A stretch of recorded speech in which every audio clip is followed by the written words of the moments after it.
Welcome to another episode of 3 Minute War Game. I am your host, Kevin, here with both the guys after a while hiatus. Paul. I'm Paul, and that was the most sultry introduction I think we've ever had on the show. It is Potter, and that was very smooth. Yeah, I got that. It was like a smooth jazz radio introduction. Yeah, I'm on that that smooth. That's what I was going for. I was going for that like late night radio DJ voice. It was somewhat reminiscent of Sweaty Balls. Oh no, that's not what I was going for. All right, so it has been a while. So apologies, listeners, that it has been so long. I know we were trying to be more consistent, and we are still always, that's the goal, trying to be more consistent, but lives got a little upended. Had some health issues, I think across all three of us. And also some canine health issues on my side that kept me in a place where I couldn't really record for a few weeks. So it's been a lot. So just thanks for bearing with us, and sorry it's been so long between episodes. I think we probably owe you guys a 40K review, which this is not. That's true. I did think about that this morning, that we do need to talk about that. Yeah, we'll do that. And we have Gen Con coming up this weekend. So I'm sure there will be fun stuff to talk about at Gen Con. Oh yeah. There's definitely some things I have my eye on, but I just want to watch and see how they develop before we talk about any of it. Is it really Gen Con time already? It is. It is August. I feel like it's literally Thursday. It's August is next week. Next week. It's next week because August is what, Tuesday? Yeah, a week from tomorrow. Yeah. A week from tomorrow. I swear to God, when you started saying next week is, I thought you were going to say Adepticon. No, I'm that like fucked up in my perception of the universe right now. You have good time perception. That was half a year ago, Paul. God damn. Yeah. Geez, yeah. It's been a long week. That was when they were demoing Shatterpoint. That game is out now. Oh yeah, that's right. That's right. I remember that. That's what I'm looking forward to next week. Shatterpoint. But let's do let's get on topic. Yeah, get on topic. So Potter, what have you been up to? I know we've seen some pictures. What have you been doing? What are you working on? I think since the last time we talked, I have since sold my Old Dominion Conquest army. I have bought a city-states army, and so that's what I have been working on. I have been working on city-states. I've got half a unit with paint on it. I've got 2,000 points, so I got a decent amount of models. So I built some Gemma, I built some Thorkites, painted some hoplites, put some paint on some moo cows. So moving on a good clip. How are you enjoying? Well, we'll talk about that in a minute. We'll talk about that. Paul, what have you been up to? I finally finished after, I'm pretty sure it's almost a year, but I finally finished my master grade OO Riser because there was much adversity in the build of that. But it's finally done on display, and it looks freaking amazing. So that means that my RG scale of that was built, and now my MG scale of that is built. And now it is time to go on to the next step and get the full-on comparison. Time to get that perfect grade building. Oh boy. Yeah. It's time. It's time. I bought my new nippers, so this way I have a nice fresh pair of nippers to use. So I'm glad about that. I've also finally got to the point with my slow build of getting into it, but I finally got to 2,000 points worth of Conquest stuff, mostly painted. I to get to the 2K, I did violate a little bit of my rule of no more than 2 boxes worth of stuff unpainted. It was worth it. As long as you get back to it, doesn't matter. Yes, and in all honesty, it made me want to get back to it more. It's just, like crazy weeks. Crazy week. But yeah, so the motivation is back. You know, finishing the Gundam, I feel like really freed up a lot of hobby brain space, because I felt like it was weighing on me a little bit because it just kept staring at me unfinished. So sure, yeah. For me, I finally had my miniatures fire lit underneath me, and I haven't talked to you guys about this at all. But I've been like really getting back into Bushido. I haven't actually played a game, but I've gone back through the rules and like acquainted myself with them to the point where I'm actually comfortable talking about the game again. And I already have my Void army or warband. It's like a warband box plus anything else that's out. I have it all set to go. So my Kinshi Temple is 100% painted, the whole faction. And then I've been working on my Minimoto, which is like the tankiest faction in the game, which I don't normally play the tanky factions, but I really love the look of them, like aesthetically. And the rules are cool. The rules are really good. I think that's faction I wanted to go with. They're like the bear. I mean, they literally have a bear model. Yeah. I've got it. That's actually a model that's on my desk right now to paint, is the bear. If I were to play Bushido, that's what I would play. Yeah, a couple Ashigaru too. So really been diving back into Bushido in a really meaningful way, like in a way that like my brain hasn't given a miniatures game in a long time. And I'm hoping to get a game scheduled because we do actually have a pretty active local crew. And Valhalla fully supports. I think they carry most of the line, so it won't be hard to like get people into the game.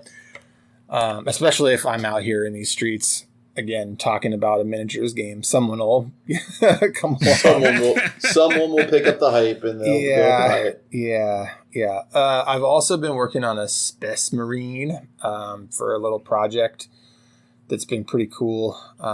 Painting it very bright, vibrant, awesome colors. I'm looking forward to seeing that. Yep. So far it's got, I've been doing I did a really interesting undercoating, and then using inks as the primary layer, and I'm really liking the way that it looks. So then I'll get you guys pictures of that pretty quick here. So yeah, Space Marine, and then my Bushido stuff, and then also, my normal fab bullshit. I went to a big, huge, motherfucking massive tournament on the last weekend, and I've got another one coming up in October. And then so that's still rocking. And then in the card game world, we've got the Disney Lorcana game coming out in T-minus less than a month now. And my daughter's super excited for it. It comes out the same day that we're leaving on vacation, but we're like leaving on vacation. Our flight is like 5 p.m, right? And so I'll have time to go pick up all the stuff and then like to take and pack some stuff. And so we'll probably be some of the first people playing Lorcana on a Disney cruise ship, and that's really exciting. Yeah, I'm planning on looking at that because I think you and I will be on vacation at the same time, because I leave the 17th to start heading out to California because I'll be going to Disneyland. That's the day before. Yeah. And so the 18th is the first day they'll have it in the parks. Yeah, so like I'll definitely look for some when I'm in downtown Disney, because I arrive in California on the 19th. Boy, I gotta tell you, the hype is out of control, so I don't know how much is going to be left on the 19th, but hopefully they'll waive it so that like some. My flight lands on the 18th actually, so I will be at the Disneyland Hotel on the 18th right there in downtown Disney. So I'll definitely take a look for some. There you go. All right, so that's hobby progress.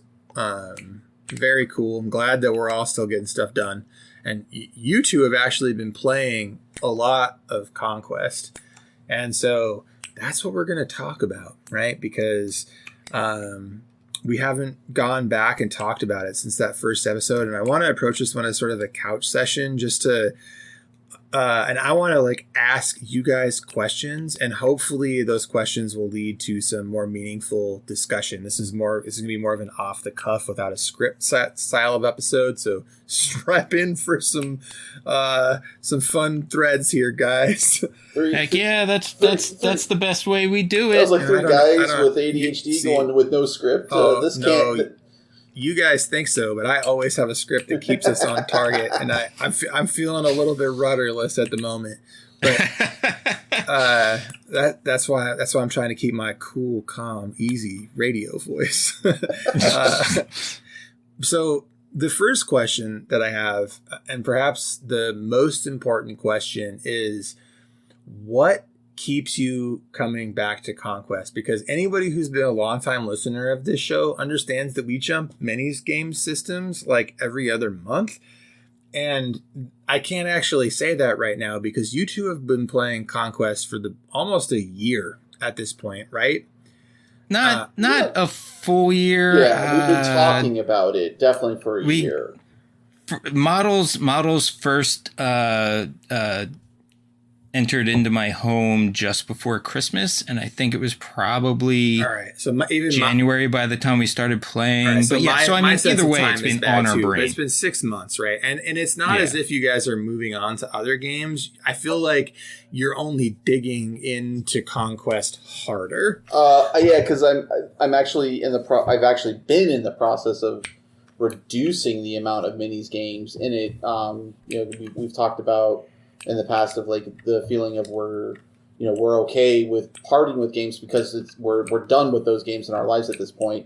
And so that's where I've been. And the fact that like I said, like I've already bought into one faction, realized sold it because it wasn't for me. I tried something new. I'm not an undead player. I figured this out that no matter how cool the theme of the undead army, I am not cool with multiple small unit kind of factions. I need big units and small unit numbers, but big sizes of those units. In which City States is giving me that of bricks of like seven stands, which are cool.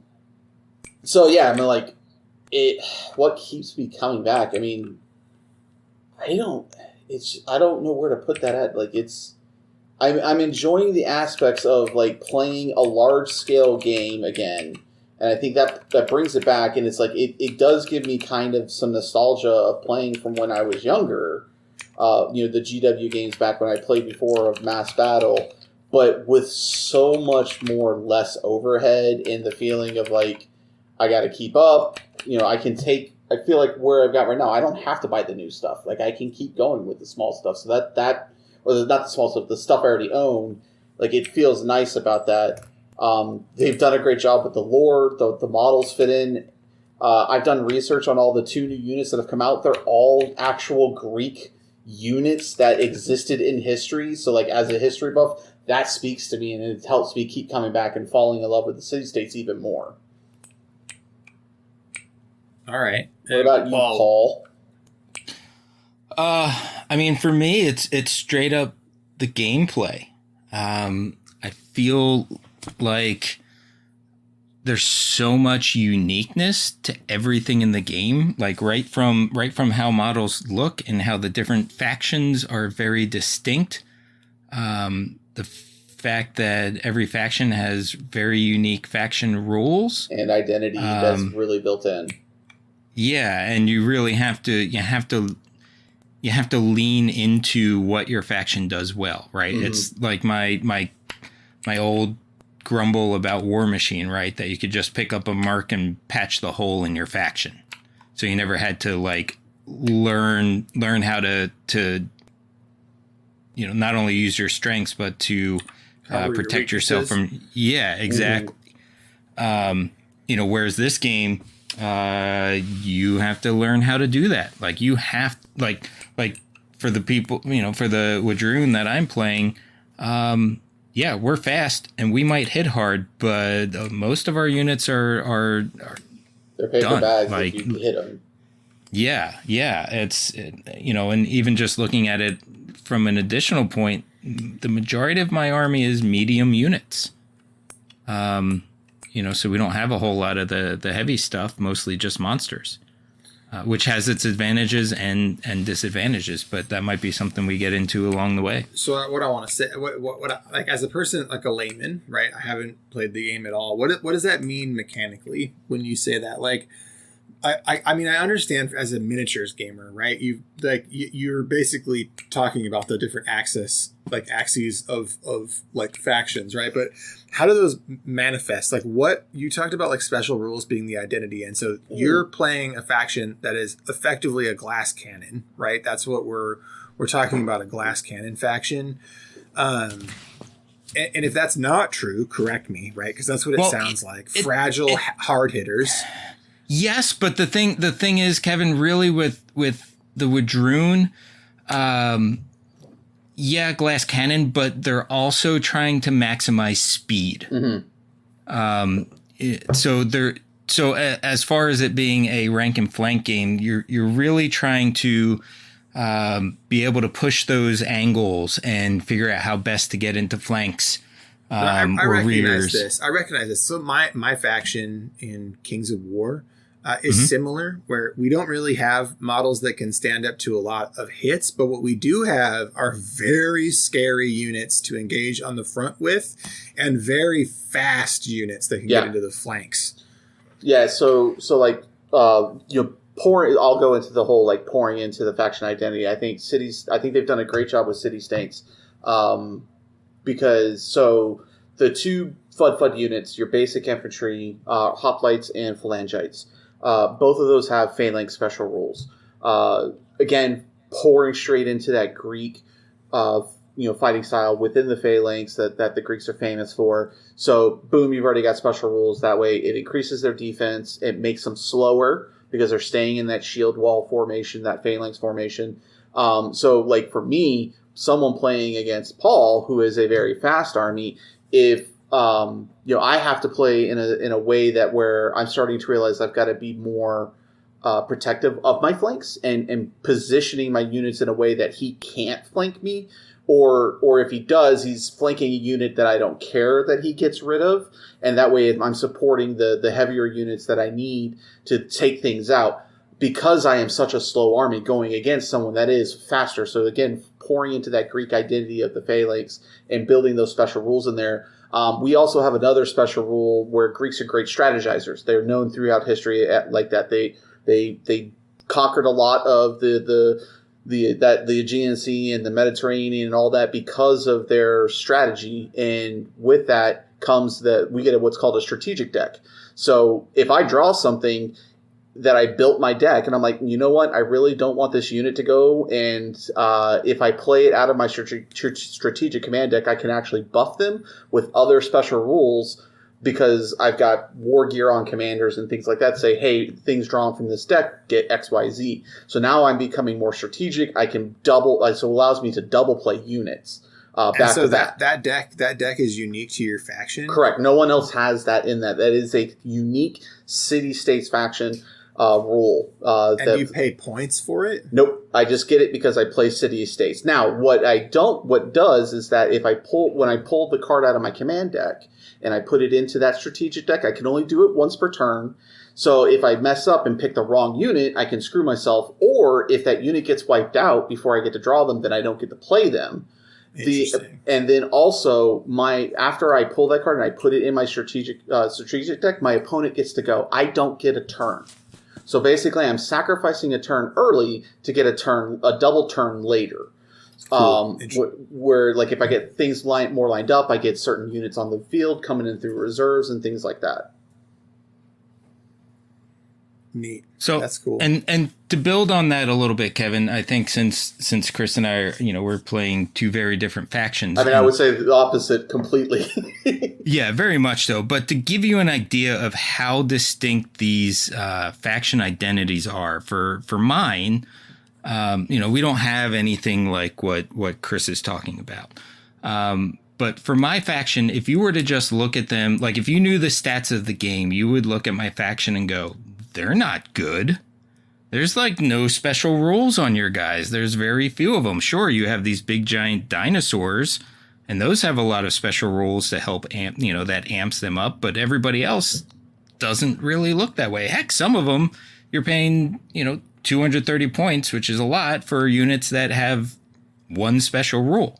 I have a feeling you're going to tell me there are special rules that you can apply during the game that aren't on the unit cards. You are 100% correct. So with the Wadroon, they're orcs riding dinosaurs, right? Yep.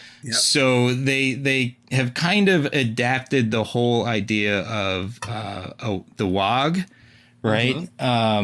Instead of being like once a game kind of like superpower, these guys are singing chants as they're going across the battlefield. Got it. Right. And as they're singing their chants, they're getting more amped up, and they hit a point at which they are so amped that they are far more formidable than they look on paper. Got it. And so you reach a point. So each unit activates, you get a chant marker. And when you hit 2 markers, the unit that's activating can then choose to sing a song and get like the first tier of the abilities. You can then wait until your next unit goes, and then once you have 3, you have to chant. Got it. Right. So then at that point, then you get to pick from tier 2, and which is, a higher level. So, for instance, if you the death cult, because the thing is too, I was trying to not get ahead of myself, but there's actually 3 different cults that you can choose from, and you can mix and match.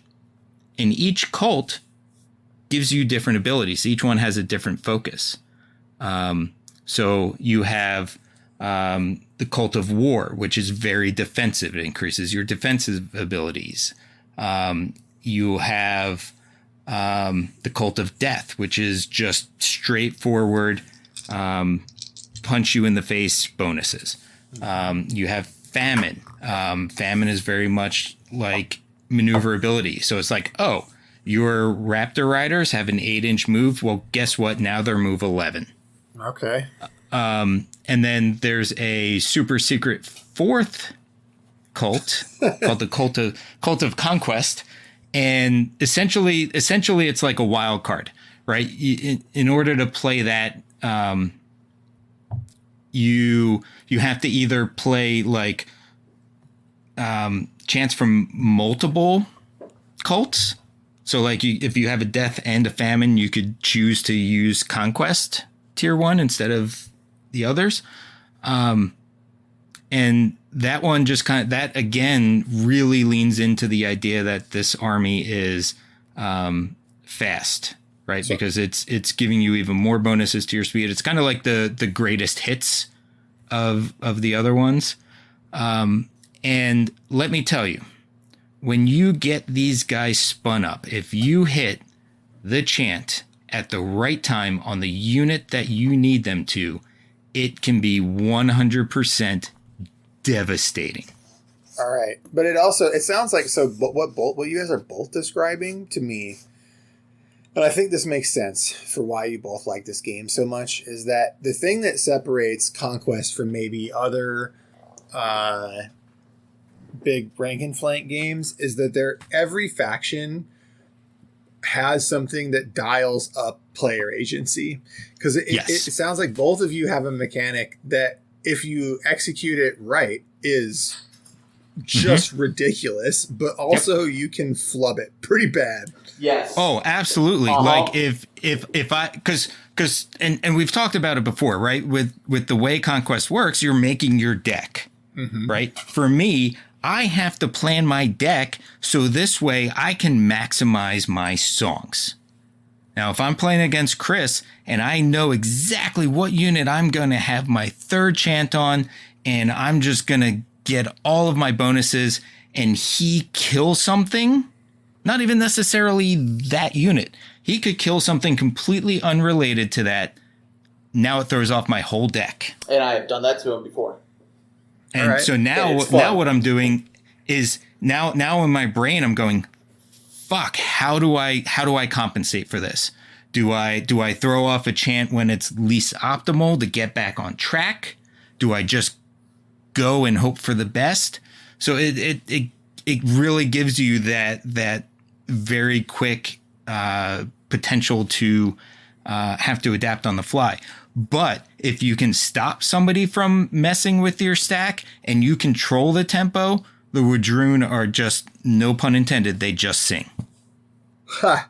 That's awesome. And so, does every faction have a kind of gimmick like that, or is there like like Johnny Everyman faction too that doesn't? Yeah, so like Old Dominion, everybody does. Yeah, Old Dominion, they had so Old Dominion has their as the army dies, the army gets more powerful. They have abilities that are called Memories of Old. So basically, there's old skeletons remembering how to fight in combat back when they were alive, and they you have to use actions. So every unit gets 2 actions. So basically, in the beginning of the game, one of those actions, if you wanted to do a Memory Old, would take an action point, and then you could either move, attack, reform, etc. Then as models die in your army, you're empowering yourself up more. And so those Memories of Old become draw events, which means when you draw the command card for that unit, their Memory of Old automatically activates if you choose to. So draw events, you can choose it to do it or not. You get a choice. So that right there, now you're not having to spend an action on it. And then as you further get empowered, you could do more. You could take, I think you could take your draw events like twice or something like that. I can't remember it off the top of my head. Plus, also because you're dead, none of your army takes morale checks, which are called resolve checks in Conquest. So they don't care. So, which is a big part, just like in Song of Ice and Fire, morale checks or resolve checks are a huge aspect of the game because you'll lose models if you don't pass these morale checks. And the Old Dominion doesn't care. They say, F you, I don't care. I'm an undead horde of skeletons, zombies. We don't give a shit. Which, again, on par for fluff. Which is fantastic. So they've got that. Dwarves are really good at magic. You can choose, depending on who your general is, you can get one of 2 different abilities. If you take the more melee oriented what the heck is he called, the Holdreich. The Holdreich? The Holdreich. Yeah. You gotta have that Scottish in it. But for him, so there are reinforcement lines as you go forward. As your army goes up the field, you can bring your units off from the back end of your furthest model on the flanks, so that way maybe you can get up the field a little bit faster. Normally, if your opponent is beyond, if my unit's all the way up into his deployment zone, but he's got a unit near me, more towards my deployment zone, we can't do it because the units interfere. That whole break says, we don't care. We're coming off this flank regardless because we're dwarves and we're tactical. We're doing it. And they're good at magic and they've got a bunch of other things that they can take too. So yeah, every faction has its shtick. It's got its own special rules that are unique to its faction. Well, and to give you just kind of the rundown on just quickly on some of them, right? Like the Nords, they are truly your glass cannon faction, right? We have to get the Alpha Strike, and everyone, like they have a ton of light units, and for them, any unit that has taken a wound, they all get +1 to their attack stat. Oh, all right. Yeah. And if they have lost half, oh my gosh, I forget what they get. Yeah, we haven't played a lot of Nords. I can't remember often. I feel I want to say it's Flurry, which they get rerolls, but I'm not 100% sure. Now I gotta look that up. But then with the other faction called Spires, they're kind of your alien elf weirdness. Yep. I like those. Yeah, they're really cool, and they're their special abilities, depending on who you take as your commander, lets you get different changes to what you are bringing onto the table. And I don't know them exactly what they all are, because we just had somebody start playing Spires. So I only have so much experience with them. But okay, so yeah, so one of them if you pick one of the types of commanders, It gives all of your basic regiments regeneration 4, which means that you can heal 4 wounds when they activate. That seems strong. That's because they're all clones, right? That's like okay. Yep, it's all your basic fuds all get that regeneration 4. There's another one called Superior Creations where for your warlord, all of their war band, there's 4 units that they can take that belong to them. You pay 5 points more, and if you pay that, everybody in that unit gets +1 to hit. And then they can also get, evasion 1, which is basically your 40k terms, your invulnerable save. All right, that's neat. So you pay a little bit extra per stand, and they're like a little bit stronger and a little bit tankier. Yep. And then like the third one, isn't there stuff like where they can make their units into bombs too? Like they can like make stands explode and do damage. Yes, think so, yeah. That's an ability called Burnout, and that's actually the last one that I was going to say. Okay. Yeah. So when the your biomancer or high clone executor, when they're your warlord, every unit in your army, every regiment gets the ability called Burnout. And basically what that does is it gives you +3 to your movement and +1 to your ability to hit. And it's a draw event, so you can decide if you're going to do it or not. But one of the things that this game also does really well is that for almost every benefit, there's a negative. Yep. So yeah, now you're going, further on your move, so you can charge further and you're hitting more accurately. But at the end of that unit's activation, they have then what is called decay. And it depending on what the number is, right? So usually for Burnout, it's decay 3. So for each stand that went for Burnout, you roll 3 dice. Every 5 or 6 is a wound on your guys. Okay. So you have to strategically use it, right? Because it's like, do I want this to happen now, or do I want to save my wounds? Because you need to make sure you get enough wounds on your opponents to make worth losing your guys to decay. Exactly. Yeah. And I mean, it's random too, right? Like, since it's a dice roll, you might come out only taking 1 or 2 wounds, and then it's absolutely worth it. But if your regiment's already wounded and it could conceivably, and you roll poorly enough, you could wipe yourself out. Yeah, imagine a unit with that ability where it's just riling itself up under 3 stacks of Conquest's chance from Wadroon. It hurts. Hurt. Yeah, I've as far as that spinning up with the army rules, I've done some very interesting things. But I want to get back to the army wide rules real quick. The also the humans, 100 Kingdoms. Basically they have kind of like Spires, where depending on what you bring, so they get changes. They get 2 traits that the army can take. They can either take veterans, or they can take relentless drills. Veterans basically double the points cost of the officers that you take, and then your officer, then the leader and the standard bearer get +1 to their clash or their volley, their range attack, up to a maximum of 4. And any amount of units in the army can be designated as a veteran unit.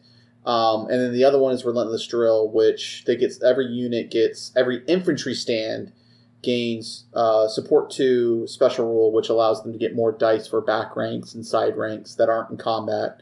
And if a stand already has the support special rule, they get an additional +1. But then they also can do dynastic alliances, which allows them essentially to take a second warlord, and it has to be a different kind of warlord from what you've chosen as your initial warlord. And then that warlord gets to count as a warlord for the purposes of scoring objectives and things like that. And follow and just one step further from all that faction identity. I've been doing this hobby, and all three of us have been doing this hobby long enough to have watched Games Workshop take their factions in 40K and I mean fantasy's gone, but all of those 40K factions that were very unique, right? There used to be very strong faction identity, and over time it's become a lot of samesies. Yeah, exactly. It's like, Space Marines have a land speeder. Well, now Tau have a piranha. Oh, they have drop pods. Well, now Tyranids have a drop pod equivalent. So it's all becoming like the same. There's some type of equivalent, right? Like Necrons have bikes. Whereas in this game, they're like, yeah, we're not doing that. That's really cool, though, because that gives every army its very, its own flavor. Like the Woodrune, they're the monster army, right? And our monsters just happen to be giant fucking dinosaurs. Amazing. Cool. Yeah, like city-states are the only faction that have chariots. Or in chariot-like units. And they've been very clear on the fact that the human army, the 100 Kingdoms, will never have a monster. Sure, because they're humans. Yep. So they will never have it, and that keeps that identity. It's just more layers of making everything stand out and be unique. Mm-hmm. Well, I mean, that's really cool, though. I really like that. Yeah, I mean, it's a huge selling point of the game for me, and one of the things that as I started looking at it more and more seriously, it really resonated with me because and I talked about this when we first started talking about Conquest, but I absolutely loved playing Warhammer Fantasy, and it was for a lot of that same reason, is that there was that faction identity, and I played Dark Elves, and there was another High Elf player, and just like in the game world, we became like arch enemies in a friendly way. But if we ended up playing with each other, it was all in fuck you stupid High Elves, and it just really put you in the shoes of a commander of that army. When I started playing Dark Elves, I kept losing all the time. And one of my friends was like, "You're a Dark Elf player. You got to think like a Dark Elf. You don't care about your FUD. Kill them and make your other guys more excited to witness death and blood. And they're going to get, they're going to do what you need them to do that way." Hell yeah. And it's one of those things where not every game does that, right? Like it's hard to find a game that does that and does it well. And maybe it's because of scale, right? Like maybe it's harder to see that in a skirmish game. But Conquest does it. You really have to think of what your army's strengths are and how to utilize them. It's just the tactical decision making is just light years above. It really is. So cool. And you got me a little excited. I don't know that I can get into another full army game right now. I mean, I'm barely doing anything as is, but man, it sounds so rad. Yeah, I mean, so I want to go back to the question of what keeps bringing me back, and through this conversation, I've thought about something as we've been talking, and one of the cool things that we experienced when Paul and I first started playing was we didn't have a lot of things to represent zones and things like that for the missions. Because of the reserve system, even though we were playing the same exact mission and over again, because we really only had these 12-inch records that Paul kept bringing, so we ended up records and CDs, right? Yeah, records and CDs. So this was the only there was one mission that really filled those needs with those objects that he was bringing. So we kept playing it over and over again. But because of the reserve system of the game, every time we played, even if we played the exact same list, the exact same mission. The game felt different every single time because of the reserve system. Because there were times where my dice would just hit and everything in my army just boom, it's on the table. And then there was a game like we played last week where I didn't get like half my army on the table until almost till turn 4, which as a slow army, I'm playing on my heels the rest of the game against a super fast army. I could play. Hey Chris, what is the reserve system? So the reserve system is, and I think we talked about it when I did our deep dive system. But for someone that's listening new, the reserve system is essentially there are specific type of units that can come out on specific turns, and you have to roll for them. So on turn 1 is lights only. Essentially, this is Parabellum's way of saying you can't capture objectives turn 1 because light units can't capture objectives. They can only interfere Test. with. Yeah. So on it you can bring in, you can say I'm bringing in 1 unit for free, and then you have to roll on the rest of the lights for turn 1. So if you have like 3 lights, 1 can come on automatically, and then you have to roll for the other ones. And on turn 1, I think it's 3 or 2 or less, 3 or less, 4 or less, 4. Right? Yeah, because it's turn 1. So 4 or less, those units are coming on. Turn 2, you can now roll for your lights and your mediums. So again, same thing. You can automatically say, hey, one of these are coming in, and that's what's coming in. Then the mediums, you need a 3 or less, and the lights you need 2 or less, and then it's 4 or less on the lights, again, for turn 2. Then again, turn 3, heavies can start coming in, and again, you're getting your automatic 1, and you're rolling for the rest to come in. So, well, and at that point, all lights come on. Yes, all lights automatically come in. Turn 4, all mediums automatically come in. Turn 5, all heavies automatically come in. And then usually a typical round size is 10. So you usually go 10 rounds in Conquest. So it can be a long game, especially if you don't have, there are certain missions where they go, you just acclimate points, and whoever has the most points at the end of the game is the winner. So at the end of round 10. So again, if you wipe your opponent off the board or they concede, you'll end early. But a traditional game size is 10 rounds because of this reserve system. So, and the other thing, too, is that, 10 rounds sounds like a lot. But when your turns are going like 1 second because you have no lights. Right. And that also, I just want to point out, too, that when you start the game, there's nothing on the table. Yeah, there's no deployment. There's no deployment zones. There's none of that. You just come off the table edge, and you come off the table edge, your movement. So at the edge is where you start your movement, and you measure from there. So if your unit moves 5 inches, you better have 5 inches worth of move to get your whole stand on it. If you're only wanting to do 1 move, or you're going to have to make a second move to get the rest of the unit on. So like units that have 2 stands deep, they're going to need to move twice. All right. And like Chris said, I mean, turn 1 goes real quick. It's not like the battle. And it's great because it's like that pace of battle increasing as more stuff arrives. I always think of it like Gettysburg. Right.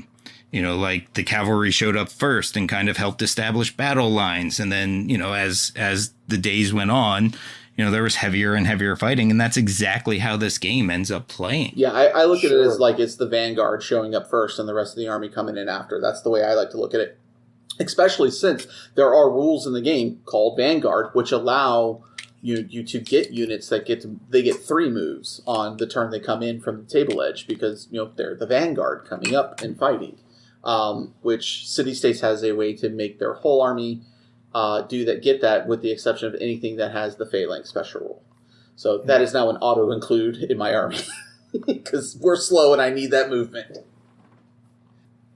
Well, rad. So one thing I don't know that we've talked about, and it's like a thing that I don't know we talked too much about it in the deep dive either, and that's list building. Yeah, I don't think we did. You're right. Yeah, and so one of the things that sort of always kept me away from this game, like I get excited, I start reading rules, I'm like, oh, this seems really good, and then I get into list building and I nope right on out. I'm curious why. I think I just bounce off it. I think what happens is I look at all of the points. I'm not clear on force organization or what I'm required to take or not required to take. And it's unclear to me like what costs what. And that could be as a consequence of the last time I looked at it was like at 1.4 or 1.5. And we're like way past that now, right? So yeah. But I just was hoping that one of you could, or both, right, could talk about list building in a way that makes it a little bit more easy to understand, or just like how, like what the concept behind list building is, how it works, and like what some of the finer points of it are. So even before we get into any finer points or anything like that, I'm going to tell you right now, the free app makes it so much easier. Yes. So yeah, because it's nice because it not only allows you to list build, but it also checks your list building as well too. So if you do something wrong that's against the rules, it will tell you. So it fact checks your list for you, which is great. Okay. So here's the thing. Here's the basics of list building for you, Kev. Your overall, you have the overall commander, your warlord, right? And then so he's like your main big character. You can have multiple characters. They can't all be a warlord. You can have two if you're 100 Kingdoms. But kind of like the best way to think about it, if you need a comparison from a different game, is it's somewhat like Wild West Exodus, where every character has 4 slots that you can fill. Right? So each character can bring up to 4 regiments. And there's certain ones that they can take, right? So you might have a guy who is, he's meant to be speedy. So all of his units are more on the speedy side of things. So it kind of becomes thematic. And even within that, it breaks down just a little bit more because there are 2 types of units. There's what they call mainstay, and there's what they call restricted, right? So your mainstays, you can take 4 mainstay units or regiments in the warband, right? Which is what their group is, right? It's a warband. Yeah. But the restricted ones, even just from their name, they're restricted. So you can only have if you have to have a mainstay unit for your restricted, right? So yeah, they got to be a 1-to-1 ratio.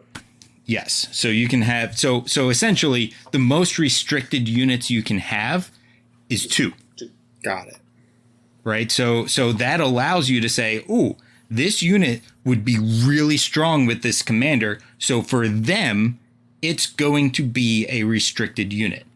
Okay. Right? Because if they had 4 of them, it would just be devastating. Yeah. Right. Or, you can even just say, all right, well, this one isn't going to be devastating and broken with this commander. So you know what? That's going to be mainstay. And they also, it can also be thematic.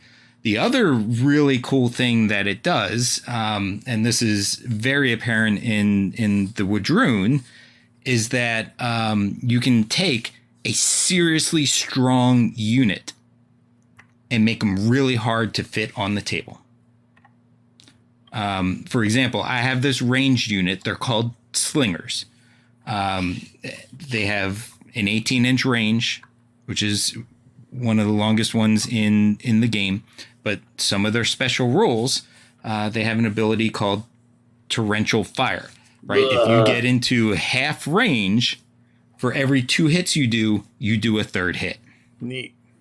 And generally in the game, range attacks don't cause morale, but when you have big giant orcs lobbing stones at you, that's scary. So again, for every 2 hits or 2 wounds, they're doing a morale check. So these guys are absolutely devastating. Like the first game that Chris and I played, he ran his heavy cavalry. And granted, we didn't realize that this game was as bloody as it is because it's stuff just goes away. And he ran his heavy cavalry up, and he's like, well, I can't make the charge. I'm going to stop the inch away from you. What's the most you can do? I'll charge you next turn. And my guys unleashed, and his unit just melted away. It went There bye-bye. was no next turn. There was not. So this unit is really strong. But again, they have like a defense of 1, which everything's reversed. So in other games, it would be a 6. So like you get to them, they're done, right? They're just done. Now, since But then, they are so strong. They are so strong that they are only available with 1 character, and they are restricted. So that's actually thematically, it's like that character. This is like their retinue, right? Basically, it's like their honor guard or whatever. It's essentially it's a like the character that they can go with is a character that also uses ranged attacks. He can stand on his own if he needed to partake of being a melee unit. But he has very good ranged attacks, and sticking him in that unit, it makes them really good. So so you can have units that are like, holy crap, they're ridiculous. Look how good they are. But it gives you a way to make it less impactful, because to be perfectly honest with you, the character that you have to bring to get the slingers on the table is not one of the Wadroon's strongest characters. Like, to me, the way I play, like his main reason for being on the table is to bring slingers. Sure. Like to me, that's his special rule is, I can get slingers on the table. Staple slingers to card. Yes. Yeah. Mm-hmm. Yes. But again, they're restricted. So I still have to figure out how I'm getting a mainstay unit in there to allow me to take the slingers. Yep. Look, that's cool though. That is what he does to me all the time. Now, luckily, these fuckers have been nerfed. Thank God. Yeah. Well, but yes, but I gave the example of the nerfed version. But yeah, so it's a very interesting lever to pull. So, and the best thing about the app is that, again, you're not flipping through a rule book, right? You're not doing that old Warhammer Fantasy of, writing it down and checking your math and flipping back to, from the unit to special, items to take and all of that stuff. With the app, it's just so much easier to look at, right? Yep. Because you say, I want this character, I'm going to start with this character. I'm going to start with my chieftain. So you add your chieftain, and then it's like, all right, well, now you need a warband. So you can then go, all right, when I press the button that I'm going to add somebody to the warband, it only shows you the units that can go with that character. And then if you need to pick items for that character, you can just go through, and they're all right there. And everything has the little like eye icon next to it, and you don't know what your glaze of Iscariot does. You press on that eye, and it tells you exactly what it does. Cool.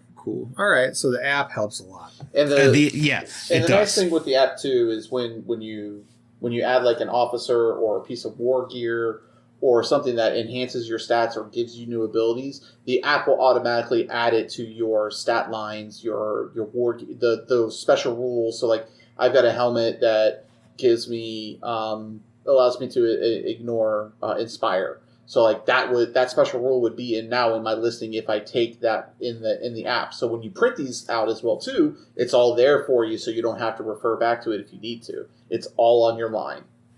All right. Yep. All right, and so I'm feeling a lot better, and I have also had another question at the back of my mind, and I think it'll probably be the last question I ask, because this will maybe take a while to answer, but I hope you do like this question. So, you've been playing the game for a while now, Chris. You've dropped and restarted an army, so you are talking to a person that is interested in buying into Conquest. What are 1 to 3 things that you wish you could tell yourself 6 to 7 months ago before you started getting in about the game, right? So, or about buying into it, like how to get in, what to do, what steps to take. I would definitely look over the Army special rules. The rule of cool may not apply to this game as much as it does to others. Because normally I tell people, like, what faction looks cool to you, take that and play it because you're most likely to stick with it. As much as I loved Undead Romans, didn't fit my playstyle. So I would definitely make sure you're looking over the Army rules to make sure you're picking something that's going to go well with how you like to play. That's going to be my first piece of advice. Second piece of advice is take advantage of the Army boxes that they have. They're really good deals. They can get you a good starting point to play the game. Are they functional? They are functional lists. They 100%. They are 100% functional lists. They give you a commander, and they give you some of them are up to 4 units. Some of them are up to 3. Just depends on what you get. But they are very much 100% functional armies to play at like a 600 or 700 point cost list. And then point 2 is stay there for a while. Stay there, learn the core rules, learn the functionality. Don't branch out too fast. Stay at like 600 to 700 points. Even though I was in a manic phase of buying when we first started, and I was buying everything, we still played small, and I think it's really helped me learn the game as I've gone. The fundamentals. Yeah. All right, Paul. How about you? As Chris was talking, I had the revelation, and I don't know that I would have thought about it, but he's right about these Army special rules, right? Because so many times, one of the reasons why you're told, oh, go with the rule of cool, is because just from paper, if you're new to a game, it's hard to tell how an army, what their, proposed design, space is. Yeah. Whereas, like, being able to look at the Army rules, it's a pretty big tell as to what your faction is going to do. All right. So I think that actually gives you a place where you can start a little more knowledgeable without having to get into the nitty gritty, right? So rather of individual stats. But the funny thing is, we're still talking about rule of cool. We're just, instead of applying it to visuals, applying it to the concept of the Army rule, right? Yeah, so absolutely. When you look at the Army special rules here, whatever applies to you as the coolest set of special rules is probably the right army to choose. Yeah, and it than gives aesthetically. And you're going to be a whole lot closer to saying, "Ooh, yeah, this is the right army for me." So I think that is a brilliant way to start. Okay. I think, gosh, I mean, I'm seconding everything Chris said, right? Like, take that time to go slow, right? Start small. It is now. There are a lot of rules, right? Like, there is a lot of stuff to learn, and it is rank and flank. So sometimes some things can get fiddly, right? As far as charging into a flank or that type of stuff. And I don't know, no rank and flank game is ever going to truly like solve that. But as you play, it gives you that ability to learn that without having as much of a cluttered table. So I found that it really gave us the opportunity to say, all right, well, we have this space. How do we use it? Right. And then slowly but surely we started filling up more of that space. So now it also becomes, all right, well, I kind of figured out how to do this, but now I have to do it. And am I going to block myself in? How do I do it? How do I make all of my stuff, is this going to be my anvil? And if I have my anvil, how am I going to get my hammer there? So it builds it up for that. And again, in that light, and this has worked very well for me. I am essentially still playing the same list from my first game. Yeah, you just bolted on new things to it. I've just been, as I've gotten new units ready for the table, I've added them to it. So each time we've gone up, 100 or 250 points, I already know fairly well, not perfectly, but I know what those other units that I've already been bringing, I have an idea of what they do. I know how they work. So then that gives me that opportunity to focus on the newer units that I'm bringing, the newer regiments, and figure out what they're bringing to this list that I already have. And I've done that basically from 1,000 points to, we just played our first 2,000 point game. Yeah, I was going to say that. It was like, so, you mentioned we've been doing this 6 months. That's the number we've picked. Yeah, last week was our first 2,000 point game, our first full size game in 6 months. Yeah. And, and I think it went so much smoother because we took that time when we were having to look at the rule book, and then we weren't trying to move, 10, 12 activations, around that. It gave you that time to focus and to learn all of that. And that's one of my big, I think that was very important. And we kind of like granted it's a small community, but we kind of forced that not intentionally upon others as well. Mm-hmm. It was like, oh, we're going to play tonight. Oh, I only have 15 points ready to go, or 1,500 points. So then you play 1,500 points. And I think I really do believe it's worked out to benefit everybody that way. I agree. And the nice thing too for me is, and I think as a real world example to provide to people as to why I say do the small games. So I've bought in a faction. I have sold a faction. I have now bought into another faction that fits me better.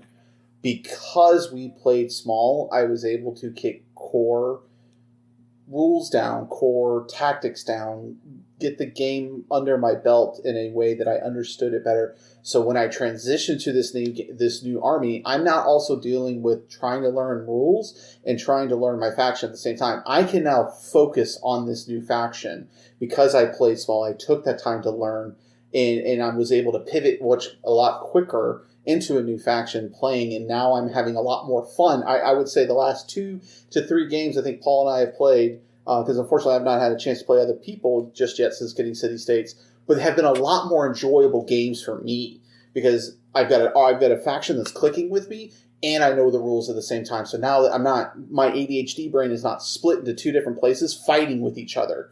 So I think that's a real world example to bring that point home. Yeah, and to also add another real world example for that, like the Wadroon, there's a lot of moving parts, right? As far as getting that chant right and getting your stack built. Starting that off at a lower points level too gave me that ability to start thinking about it in smaller chunks. So now that we are up to 2,000 points, I have a better idea of how that works instead of looking at, 10 cards that I need to figure out what the best order for them is and how they're going to work with the chance. Oh my gosh, this is just too much.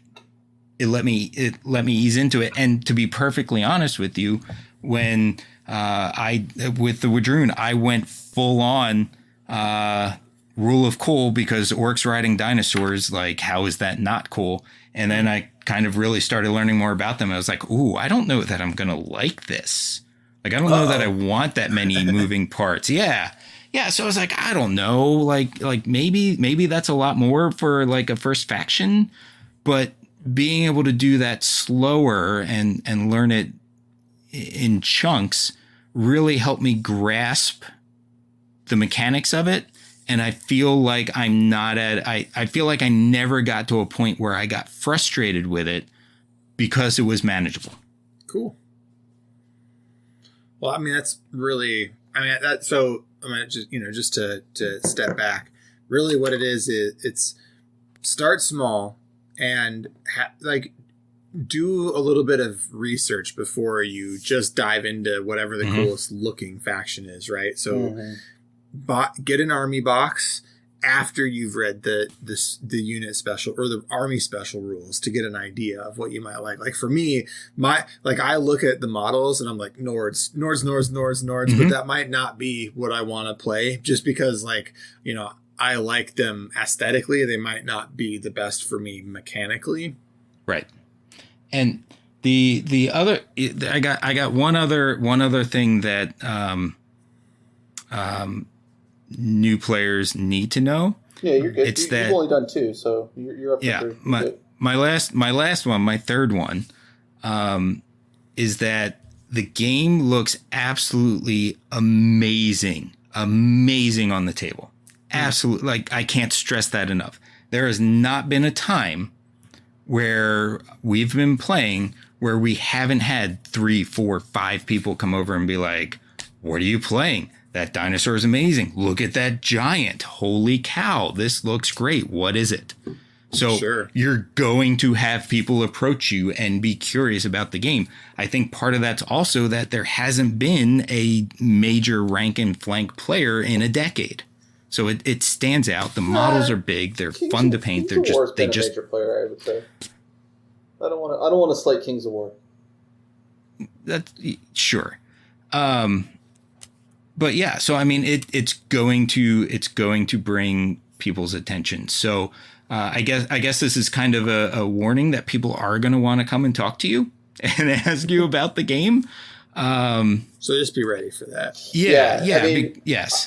Paul and I have been purposely building lists in certain ways where we are bringing those centerpiece models. Like I don't think I played City States without my Hephaestian, which is basically the embodiment of the god Hephaestus on the tabletop. Yet, just because I know it's going to attract people to the table, to bring people over, to ask about the game. I mean, we've gotten enough interest now at the store and built up a small enough community that the store owner is now looking at ordering stock for the game when it starts coming back into stock with his distributors. So, we've been doing that on purpose because we knew it would generate discussion. So you want to build a community, put those centerpieces on your table. It'll work. Yeah. Yep. And because every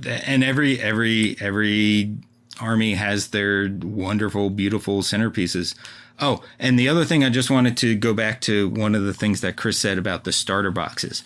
I think he might have undersold them a little bit. I may have. Because the price on them is really good. MSRP, I think they're about $150, but you're getting generally 4 units plus a character. You're getting about like a 700, like I said, a 700 point army. Yeah. But the other thing too is everything that comes, like you're essentially getting a full warband for that character. Correct. Right? You're getting 4 regiments that character can take, whether they're mainstay or restricted, right? So you do have a perfectly functional army that you can build and put on the table. So it's like they're actually thoughtful, the boxes. They are 100%. So to give you an idea of how thoughtful their boxes are, if you buy a single player starter, you get a rule book for the rank and flank version of the game and the skirmish version of the game. If you buy a 2-player starter for the rank and flank version, you get 2 rule books. So your buddy can have one too. It's actually a 2-player starter. Like they actually have done what every other company needs to do with their 2-player starters. Like every other company, please pay attention to these people. You can literally split the box. Yes. Yep. It's not one of those things where it's like, oh, now you have half of a faction because somebody else needs the rule book now. No, you just split it. Yeah. So they're like the hate to say it this way, but they're kind of like the anti-GW, right? They're giving players what they need to have a good time with the game. And again, all their resources are free online as well too. If you don't want those rulebooks, the rulebook is 100% downloadable for free online. All the army special the rules change a lot too, right? So like they're pretty like as near as I can tell, they have pretty frequent updates. So it's good to keep up digitally anyway. Yep. Yeah, like and I mean, going along that, Kevin, is that like I think it was the end of February, maybe first week of March, that they officially went into version 2.0. Yep. And stuff like the slingers came out too strong.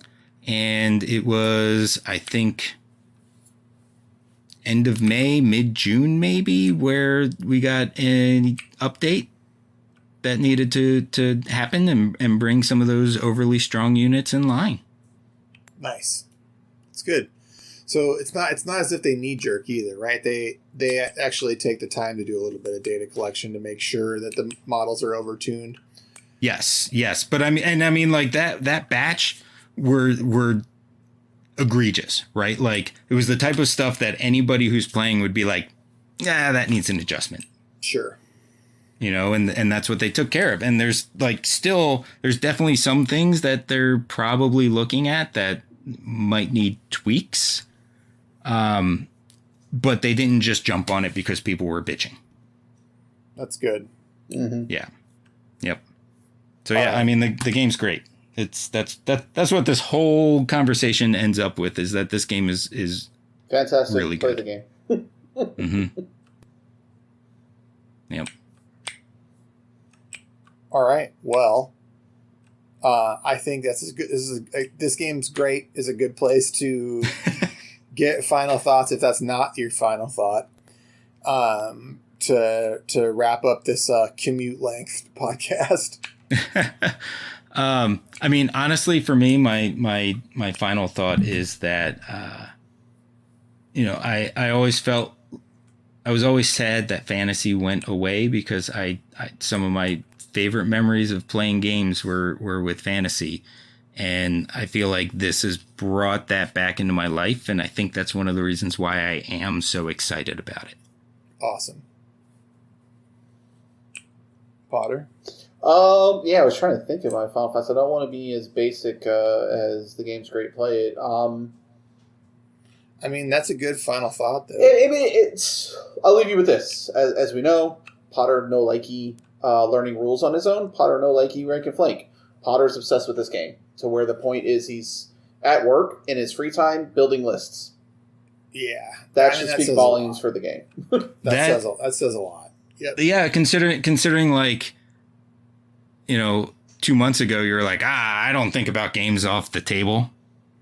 Yep. That was just running through my head. And he said that many times. Right? Yep. I normally don't. I really don't. And like literally, I was at work yesterday. I texted Paul and I was like, in my free time, all I have done is build list for 2K, because I'm thinking, I'm understanding that the way I was playing City States was not right, because it needs more smaller, big units on the board. And so I've been trying to do that. Hell yeah. Yep. All right. Well, sweet. As always, listeners, if you're not on the Discord, please join. Doesn't matter where you're from. We do have a bit of a split hyper-local thing going on in the Discord. We have a lot of people from your neck of the woods, a lot of people from my neck of the woods, but boy, it would be awesome to get a lot more just average listeners in. So if you're not in the Discord, please check the link in the description to this podcast. As always, thank you to Static as a City for the intro and outro.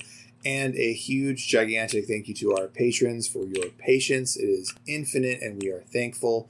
And hopefully we'll be able to do something cool for all you guys coming up soon.